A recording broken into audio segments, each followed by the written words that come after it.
رسول اکرم صلی اللہ تعالیٰ علیہ وسلم نے فرمایا خیرکم من تعلم القرآن وعلمہ، کہ تم میں سے بہترین وہ ہیں جو قرآن کو سیکھتے ہیں اور سکھاتے ہیں۔ اور ایک جگہ ارشاد فرمایا کہ من یرد اللہ بہ خیرا یفقہہ فی الدین، جس کے ساتھ اللہ تبارک و تعالیٰ بھلائی کا ارادہ فرماتا ہے اسے دین کی سمجھ بوجھ عطا فرما دیتا ہے، اور جسے دین کی سمجھ بوجھ عطا ہوتی ہے فقد اوتی خیرا کثیرا، قرآن کہتا ہے کہ اسے خیر کثیر عطا ہوتا ہے۔ تو یہ دین سمجھنے کی محفل ہے، قرآن پڑھنے پڑھانے کی محفل ہے۔ اللہ تبارک و تعالیٰ سے یہی امید ہے کہ اللہ تعالیٰ ہماری مغفرت فرمائے اور ہمارے جتنے بگڑے کام ہیں وہ سنوارے، اور ہماری جتنی جائز تمنائیں اور حاجات ہیں ان کو پورا فرمائے۔ درس قرآن کا سلسلہ جو سورہ آل عمران سے چل رہا ہے، اور آیت نمبر 10 سے آج ہمارا درس شروع ہوگا۔ پچھلے درس قرآن میں ہم نے 7، 8 اور 9 نمبر آیات کا تفسیر یہاں بیان کیا تھا۔ آج آیت نمبر 10 سورہ آل عمران، یہاں سے ہمارا درس شروع ہوگا۔ پہلے قرآن مجید کی آیت کی تلاوت، پھر اس کا ترجمہ اور پھر اس کے تفسیری نکات بیان کیے جائیں گے۔ تمام حضرات مل کر پڑھیں اعوذ باللہ من الشیطان الرجیم، بسم اللہ الرحمن الرحیم، ان الذین کفروا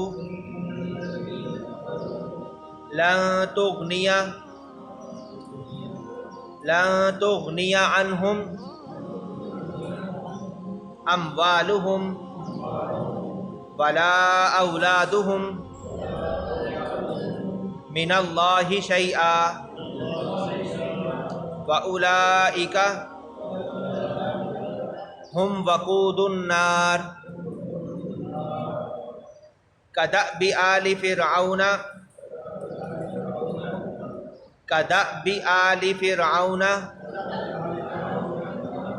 والذین من قبلہم کذبوا بآیاتنا فأخذہم اللہ بذنوبہم واللہ شدید العقاب۔ یہ سورہ آل عمران کی آیت نمبر 10 اور 11 ہم نے تلاوت کی ہے۔ اللہ تبارک و تعالیٰ فرماتا ہے ان الذین کفروا لن تغنی عنہم اموالہم ولا اولادہم من اللہ شیئا، بے شک وہ لوگ جنہوں نے کفر کیا، ان الذین کفروا، بے شک وہ لوگ کفروا جنہوں نے کفر کیا، لن تغنی عنہم اموالہم، ان کے مال انہیں بے پرواہ نہ کر سکیں گے، ہرگز انہیں بچا نہ سکیں گے، ولا اولادہم، اور نہ ہی ان کی اولادیں انہیں بچا سکیں گی، من اللہ، اللہ سے، شیئن، کسی بھی طرح، واولئک ہم وقود النار، اور یہی وہ لوگ ہیں جو جہنم کا ایندھن ہے۔ اب یہ آیہ مبارکہ پچھلی آیات سے اس کی جو مناسبت ہے وہ یہ ہے کہ پچھلی آیات کے اندر اللہ تبارک و تعالیٰ نے ایک گروہ کا ذکر فرمایا، بلکہ 2 گروہوں کا ذکر فرمایا،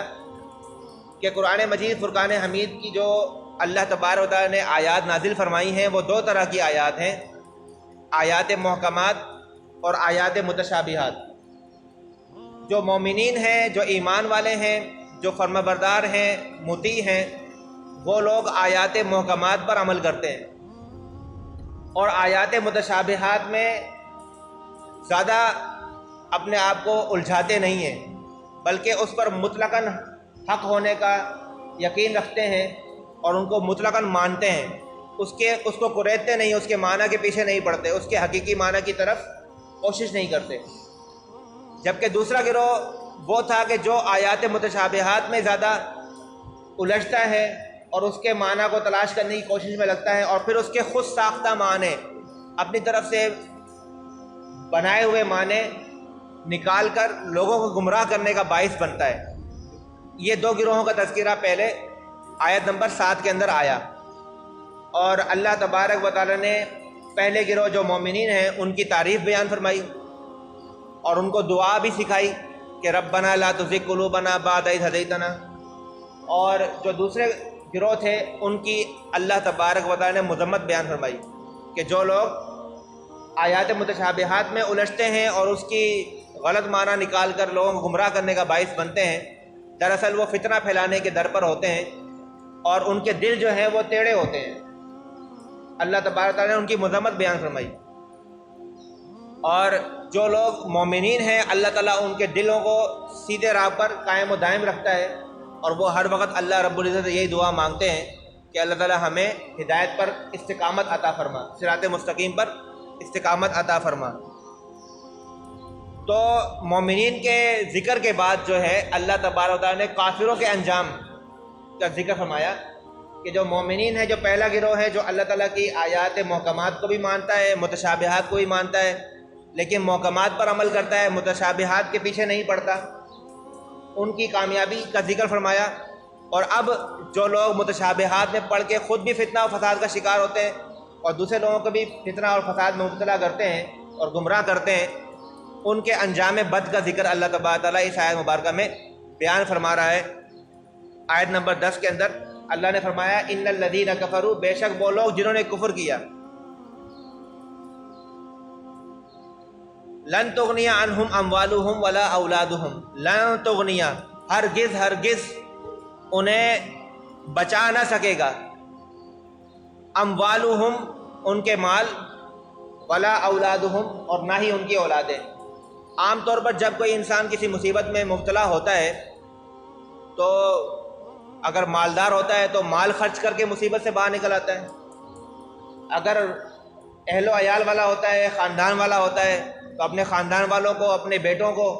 بلا کر کے اس مصیبت سے نکلنے کی کوشش کرتا ہے۔ یہی دو راستے بنیادی طور پر استعمال کیے جاتے ہیں جب بھی کسی مشکل میں انسان پیش آتا ہے، کسی مشکل کا سامنا کرتا ہے، یا تو مال خرچ کر کے اس مصیبت سے نکلتا ہے، یا اپنے اہل و عیال، اپنی اولاد، اپنے خاندان والوں کے دم پر وہ اس مشکل سے نکلتا ہے۔ تو اللہ تبارک و تعالیٰ نے فرمایا کہ یہ دونوں راستے جو بنیادی راستے ہیں جن کو دنیا والے استعمال کرتے ہیں، یہ دونوں راستے اللہ کے عذاب سے انسان کو بچا نہیں سکتے۔ نہ تو مال خرچ کر کے آپ قیامت کے دن اپنا حساب کتاب اپنی طرف کروا سکتے ہیں، اور نہ ہی کثرت اولاد یا خاندان کی چاہو حشمت آپ کو جو ہے وہ اللہ کے عذاب سے بچا سکتی ہے۔ جو لوگ کفر کرتے ہیں ان کو نہ ان کے مال اور نہ ان کی اولادیں، کوئی بھی چیز اللہ تبارک و تعالیٰ سے بچا نہیں سکتی۔ وَأُولَٰئِكَ هُمْ وَقُودُ النَّارِ، اور بے شک وہی لوگ جہنم کا ایندھن ہے۔ نار سے مراد یہاں پر جہنم ہے، اور وقود کہتے ہیں ایندھن کو۔ اب اس آیت مبارکہ کی تفسیر کے اندر حضرت عبداللہ ابن عباس رضی اللہ تعالی عنہما فرماتے ہیں کہ یہ آیت بنو قریظہ اور بنو نذیر کے متعلق نازل ہوئی، کیونکہ وہ لوگ اپنے مال اور اپنی اولاد پر بڑا فخر کیا کرتے تھے۔ وہ یہ کہتے تھے کہ ہماری تو اتنا مال و اسباب ہے، ہماری تو اتنی اولادیں ہیں، ہمارا تو اتنا بڑا خاندان ہے، ہم کبھی بھی کسی مشکل میں مبتلا نہیں ہو سکتے، ہم کبھی بھی شکست نہیں کھا سکتے۔ تو اس کے بارے میں یہ آیت مبارکہ نازل ہوئی۔ اور ایک اور روایت میں آتا ہے کہ ایک نصرانی ابو حارثہ بن علقمہ، اس نے اپنے بھائی عیسائی، اس نے اپنے بھائی سے کہا کہ مجھے یقین ہے کہ یہ محمد صلی اللہ تعالیٰ علیہ وسلم اللہ کے رسول ہیں، لیکن اگر میں اس کا بظاہر اعلان کر دوں کہ یہ واقعی اللہ کے رسول ہیں اور میں ان کو حق مانتا ہوں، تو جو روم کی سلطنت ہماری مدد کرتی ہے عیسائیوں کی، وہ مدد ہماری رک جائے گی، ہماری جو وہاں سے امداد آ رہی ہے، وہاں سے جو گرانٹ آ رہی ہے وہ ہماری رک جائے گی، اور یہ ہمارے مال و دولت میں کمی کا سبب بنے گا۔ تو اللہ تعالیٰ نے فرمایا کہ تم جتنا مرضی مال جمع کر لو، وہ بھی تمہیں اللہ سے یا اللہ کے عذاب سے بچا نہیں سکتا۔ تو یہ آیت مبارکہ ان واقعات کے پیش نظر نازل ہوئی، اور اس کا دوسری آیات سے تعلق میں نے آپ کے سامنے بتا دیا کہ پہلے مومنین کی صفات کا ذکر ہوا، اور اب منافقین اور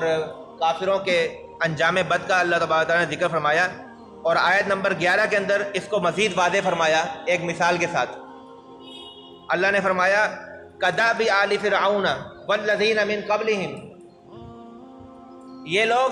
جنہوں نے کفر کیا ہے ان کا کفر کرنا ایسے ہی ہے جیسا کہ آل فرعون نے کفر کیا تھا، فرعون والوں نے کفر کیا تھا، والذین من قبلہم، اور فرعون کے ماننے والوں سے جو پہلے لوگ گزرے ہیں جنہوں نے کفر کیا، کذبوا بآیاتنا، انہوں نے جھٹلایا ہماری آیات کو، فأخذہم اللہ بذنوبہم، تو اللہ تبارک و تعالیٰ نے انہیں پکڑ لیا ان کے گناہوں کی وجہ سے، واللہ شدید العقاب، اور اللہ تبارک و تعالیٰ کا عذاب بڑا سخت ہے، اس کی پکڑ بڑی سخت ہے۔ پہلے تو مطلقاً فرمایا کہ جو لوگ بھی اللہ تعالیٰ کی بات کو نہیں مانتے، احکامات کی نافرمانی کرتے ہیں اور کفر اختیار کرتے ہیں، اللہ تعالیٰ کی ذات پر ایمان نہیں رکھتے، اللہ کے رسول کو جھٹلاتے ہیں، اس پر ایمان نہیں رکھتے، اور جو وہ آیات اللہ تعالیٰ کی پڑھ کے سنا رہے ہیں ان کو نہیں مانتے، ان کو جھٹلاتے ہیں، معجزات دکھا رہے ہیں، معجزات دیکھنے کے بعد بھی وہ لوگ ایمان نہیں لا رہے، کفر پہ ڈٹے ہوئے، تو ان کے اموال، ان کی اولاد ان کو اللہ کے عذاب سے بچا نہیں سکتی۔ پھر مثال دی کہ جیسے کہ پہلے یہ لوگ جن کو یہ خطاب کیا جا رہا ہے وہ عیسائی ہیں، نصرانی ہیں، جیسا کہ میں نے آپ کے سامنے پہلے بھی عرض کیا کہ سورہ آل عمران میں اصل خطاب نصرانیوں کو ہے، عیسائیوں کو ہے، تو بنی اسرائیل سے یہ لوگ تعلق رکھتے ہیں، اور بنی اسرائیل میں ہی وہ فرعون، حضرت موسیٰ علیہ السلام سارے بنی اسرائیل سے ہی ہیں، تو ان کو وہی مثال دی جا رہی ہے جو ان کے حال سے مطابقت رکھتی ہے، جس کے بارے میں وہ واقفیت رکھتے ہیں، کہ کیا یہ لوگ بھول گئے فرعون کے واقعے کو، کہ فرعون نے کس طرح سے اپنے زمانے کے نبی حضرت موسیٰ علیہ السلام کو جھٹلایا، اور ان کی وساطت سے جو قرآن جو اللہ کا احکام نازل ہوئے، جو بھی آیات نازل ہوئیں ان کا انکار کیا، تو ان کا کیا انجام ہوا؟ کیا ان لوگوں کو یاد نہیں ہے کہ فرعون کس طرح سے دریا میں غرق کر دیا گیا، اور اس کی پوری قوم کو کس طرح اللہ تبارک و تعالیٰ نے تباہ و برباد کر دیا؟ جب وہ جانتے ہیں اس کے باوجود کفر کرتے ہیں تو یہ کیا ہے؟ ڈھٹائی ہے اور کفر پہ اصرار ہے۔ اور جب کوئی شخص اس طرح کرتا ہے، ڈھٹائی کا مظاہرہ کرتا ہے، حق کو سمجھتے ہوئے، جانتے بوجھتے ہوئے اس کو نہیں مانتا اور غلط کام پر اڑا رہتا ہے، تو پھر اللہ تعالیٰ فرماتا ہے واللہ شدید العقاب، تو اللہ تعالیٰ کی پکڑ جو ہے بہت سخت ہے، اللہ سخت پکڑ کرنے والا ہے۔ کداب آل فرعون، مثال فرعون والوں کی، فرعون کے ماننے والوں کی، والذین من قبلہم، اور ان سے پہلے جو لوگ نافرمان گزر چکے ہیں ان کی مثال، کذبوا بآیاتنا، جنہوں نے جھٹلایا ہماری آیات کو، فأخذہم اللہ بذنوبہم، تو اللہ تبارک و تعالیٰ نے ان کو ان کے گناہوں کے سبب عذاب میں مبتلا فرما دیا، ان کو پکڑ لیا۔ واللہ شدید العقاب، اور اللہ تعالیٰ شدید عقاب والا ہے، یعنی کہ سخت پکڑ والا ہے۔ جب وہ کسی پر عذاب نازل کرتا ہے تو اس کے عذاب سے کوئی بھی دوسری چیز اس کو بچا نہیں سکتی، نہ ان کے مال ان کو بچا سکتے ہیں، نہ اولادیں بچا سکتی ہیں، نہ کسی کی شفاعت کام آئے گی، کوئی بھی چیز اس دن جب اللہ تعالیٰ نے فیصلہ کر دیا عذاب کا، تو کوئی بھی چیز کوئی بھی حیلہ، کوئی بھی بہانہ کام نہیں آئے گا۔